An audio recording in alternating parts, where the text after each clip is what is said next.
তো আপনারা আমার বাচ্চাগুলো দেখতেছেন মূলত হচ্ছে একদিন পর, আর দেখেন প্রত্যেকটা বাচ্চা কিন্তু অ্যাক্টিভ আলহামদুলিল্লাহ। সবগুলোই বাচ্চাই খাবার খাইতেছে। তো আমি মূলত এখানে একটা হুপার ব্যবহার করছি আর জায়গাটা একটু কমাই দিছি, কারণ হচ্ছে মানে রাত্রে অনেকটাই ঠান্ডা পড়ে, এই জন্য একটু জায়গাটা কমাই দিছি। তো যাই হোক, মূল কথায় আসি, অনেকে আমার রিকোয়েস্ট করছেন যে ভাই বাধ্যতামূলক যে মেডিসিনগুলো আমাদের লাগবে বাচ্চা ব্রুডিং করার সময় বিশেষ করে, এইগুলো একটু আবার নতুন করে যদি দেখাই দিতেন। তো আজকের এই ভিডিওতে আমি আমি আমার কাছে যে মেডিসিনগুলো রাখি এই মেডিসিনগুলো আপনাদেরকে দেখাবো। আর অবশ্যই মুরগি পালনের জন্য যে কোনো জাতের মুরগি পালনই করেন না কেন এই মেডিসিনগুলো আপনাদের লাগবেই।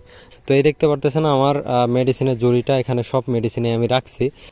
আপনাদের লাগবে হচ্ছে লাইসোবিট, আর যেটা রাখলাম এটা হচ্ছে রেনাপিএস, তারপরে এদিকে হচ্ছে রেনামক্স, দুইটা আছে আমার এখানে।